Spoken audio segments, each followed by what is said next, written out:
Hey! Hi, how you doing? This is Ryan, and welcome back to the Gamertron Show. I would like to apologize in advance if anything seems off or odd. I haven't done this in a while, so I'm a bit rusty. I hope you'll humor me while I get back into the swing of things. So we're just about done with the month of April in 2022 and already heading into May. My God, is it just me, or is this year moving by a lot faster than usual? Well, despite how fast time is flying, a lot has happened in these past 4 months while I've been working on my top 10 favorite video games of 2021 video, which I finally released recently, by the way, in case you missed it, haven't watched it yet. Highly recommend that you do. Put a lot of work into it. Really appreciate it. Thank you. Now, I've got a lot to catch up on and prepare for the future of this YouTube channel, whatever that may be. In the meantime, for this video, I want to share with you all a bunch of opinions I have and have been holding on to concerning gaming in the year 2021 and 2022. Also concerning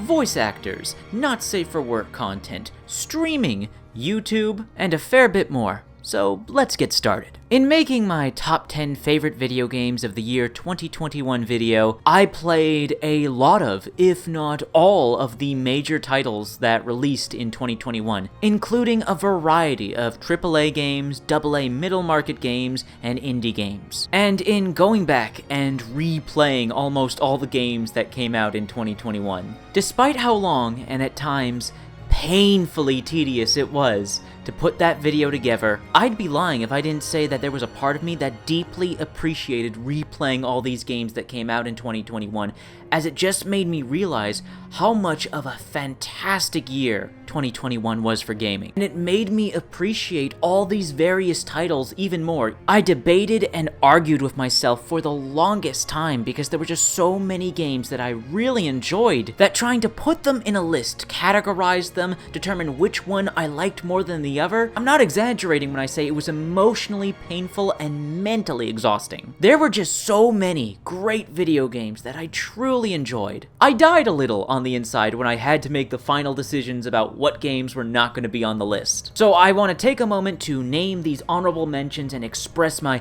adoration for them, these games that didn't make my top 10, but I still really liked. My number one honorable mention has gotta be Century Age of Ashes. I fucking love this game. I haven't had this much fun in a multiplayer PvP game since Titanfall 2. For those of you that know me, you know I am a single player and PvE person, so it takes something very special and unique about a multiplayer PvP game for it to get its hooks into me and have me genuinely enjoy myself. I love Century Age of Ashes so much, it's become a new game in my weekly and monthly rotation of games that I play on the regular. The game just feels so good to play. It looks absolutely fantastic. The graphics are spectacular. The music is so epic. It really elevates the experience, and the progression system, one of the best I have ever seen in a free-to-play multiplayer game. So consumer-friendly and rewarding. Yeah, that's right. Century Age of Ashes is free-to-play. You can go play it right now on PlayStation, Xbox, and PC. It's free to play, there's no harm in trying it, I highly recommend it, I really love this game. I love dragons as a fictional creature and character, so this game is a dream come true for me. My second favorite honorable mention, which I truly adore, and it kills me I couldn't find room for it on my top 10, the Dark Pictures anthology, House of Ashes. Now, while I have truly enjoyed the last two Dark Pictures anthology games, they're good games. But I'd be lying if I didn't admit that the previous entries in the Dark Pictures anthology did suffer from some severe pacing issues and just some downright odd choices in story direction that kept these games from reaching their true potential and living up to the precedent set by the beloved Until Dawn.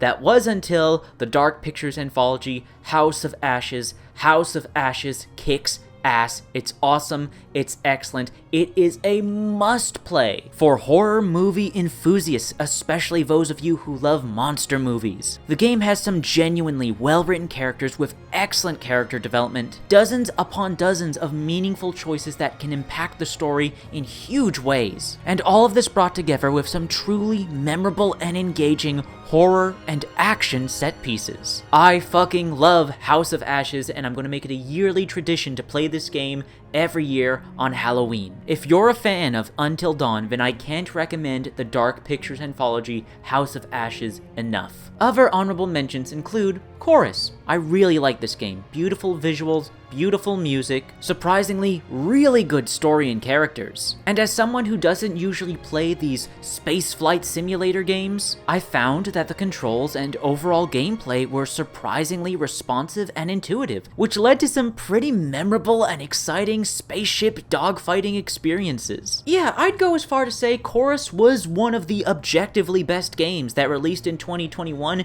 and it's criminally underrated. I highly recommend that you check this game out and give it a shot. It certainly deserves it. It's a really well-made game that deserves way more love, and I'm not gonna lie, it hurt. It hurt a bit not putting it on my top 10. Oh, another honorable mention, The Medium. A solid horror game experience with spectacular visuals, set pieces, and haunting music. I was also quite fond of both the protagonist and antagonist of this game. It's a good game. Not a bad game whatsoever. Anyone who says that The Medium is a bad game is just straight up being foolish.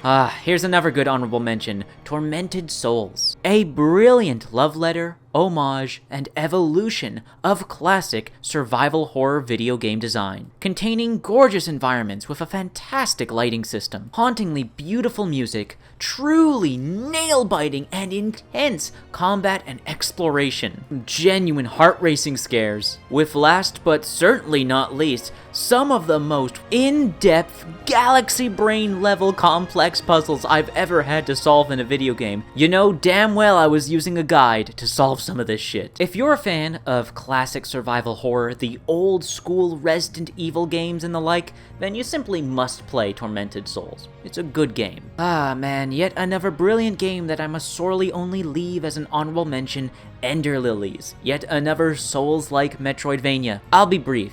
If you like Souls-like games, and you like Metroidvania games, you have to play Ender Lilies. It is a brilliant, simply brilliant little indie gem. Stunningly gorgeous artwork, beautiful, breathtaking music, a surprisingly in-depth and customizable combat system, ball-bustingly hard boss battles that you will most certainly remember, alongside solid platforming, exploration, and puzzle solving. Top it all off with some of the best replayability and new Game Plus options ever in this game genre?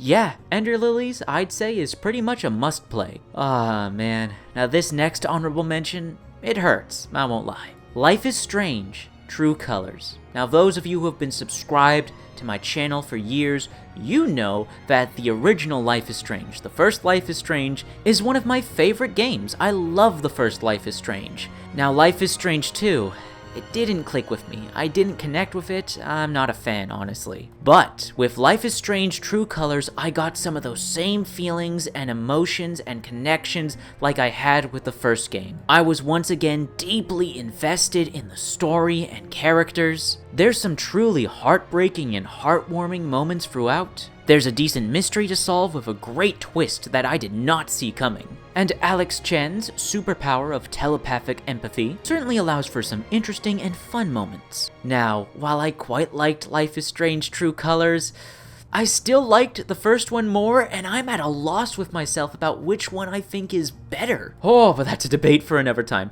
Life is Strange True Colors is a good game. I liked it. Just didn't quite make it into my top 10, so honorable mention. I definitely recommend the game if you liked the first Life is Strange. And now, last but certainly not least for honorable mentions, we have Deathloop. Oh, what a divisive game. Here's the thing. I can totally understand and see why someone would both really like Deathloop or not like Deathloop at all. I can see both perspectives and understand both perspectives after playing Deathloop. Now, I would still argue to hell and back that Deathloop is an objectively good game, but it most definitely is not for everybody. This is a very specific experience for very specific players. I just happen to be one of those players. Now, if we're being 100% honest and objective, there are certainly many aspects of Deathloop that could have certainly been done better, but I would still argue that overall, it's a good game and quality product. Featuring fantastic voice acting, brilliant visuals, really catchy, well-made music, and a pretty large sandbox of weapons, gadgets, and superpowers to play around with. So while I certainly enjoyed my time playing Deathloop, and I can totally understand why some players would love this game, I also completely understand why some people would not have fun with this game at all. Would I personally recommend Deathloop? I'd say do your research, watch some reviews, maybe watch some live streams, some raw gameplay, do your research and determine if this is an experience you think you would enjoy. I'd say that does it for all the big heavy hitter honorable mentions. There are some other smaller games that I was fond of but didn't absolutely love, like Minute of Islands, Chernobylite, Strangeland, Tales of Iron, GTFO, Road 96 and the like. Good games. I liked them, but didn't absolutely love them, you know?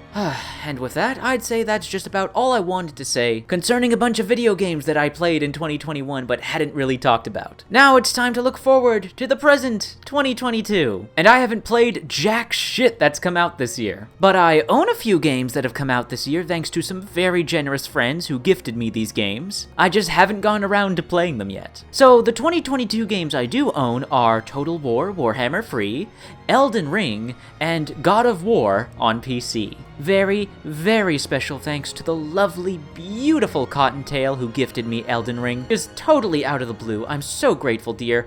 Guys, if you haven't already, please go follow Cottontail on Twitch. She is just blowing up and doing amazing. She has surpassed me tenfold in terms of content creation, output, and just business growth in general. She is doing amazing. I'm so happy for her and so proud of her. Go follow her on Twitch. Go check out her Twitch streams. Cottontail VA on Twitch. Go say hi and give her some love. Now, I am very much looking forward to playing all 3 of these games. I've been following and playing the Total War Warhammer trilogy since the first Total War Warhammer back in 2016. I'm very much looking forward to playing and experiencing the final game in this trilogy, try out all these new factions, and watch these giant army battles unfold in the real-time strategy gameplay. Now, I've been a fan of the Souls games for many years, but the hype for Elden Ring really blew me away. Like, wow, the internet, the world really lost its mind over Elden Ring. So I am fascinated to play Elden Ring for myself and see if it lives up to the hype.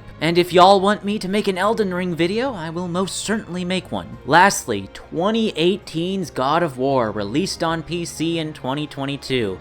I never thought I would see the day, never thought this would happen. Holy shit. God of War is on PC. I can't wait to play this. I've been loving all of the Sony exclusives that have been coming to PC as of late, with Days Gone and Horizon Zero Dawn. Really love those games, so definitely looking forward to God of War. Now, those are the 2022 games that I own and have yet to play, but what are the other 2022 games I have my eyes on? What are my most anticipated games of 2022 that I want to play?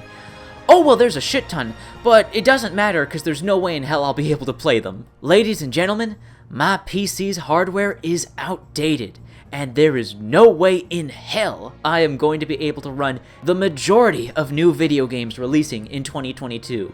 Dying Light 2? Love to play that. No way my PC can handle it. Shadow Warrior Free? Looks awesome. Looks like a blast to play. But I have a sneaking suspicion I won't quite be able to hit that 60 FPS mark. Ghostwire Tokyo? Would love to play it. I don't see my PC being able to handle it. The Quarry? Oh, I really loved House of Ashes from Supermassive Games, and I was just able to run that.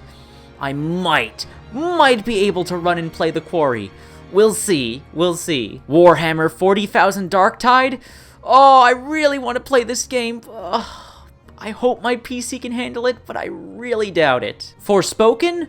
Absolutely no way in hell I'll be able to play that game on my PC. That title looks like a graphics card melter. So with the state of my PC, I'm gonna have to hold back on picking up and playing any new AAA and even some AA games coming out in 2022. And also, more importantly, I just have to be honest with myself and all of you. I've got to stop trying to buy and play every new game that comes out every year. It's just not mentally or emotionally responsible, and it is financially irresponsible. I've spent thousands of dollars these past several years buying and playing all of these games and their DLCs. And I just kept making the same excuses over and over again. It's for work. Oh, but my friends are playing it. Oh, but it's the hot new popular thing. I've gotta get it. Hindsight is 2020, and looking back, I've spent way too much fucking money on video games. Make no mistake, I still love video games, I'm still passionate about them, and I don't regret all the wonderful experiences I've had playing them over the past several years, but reality is,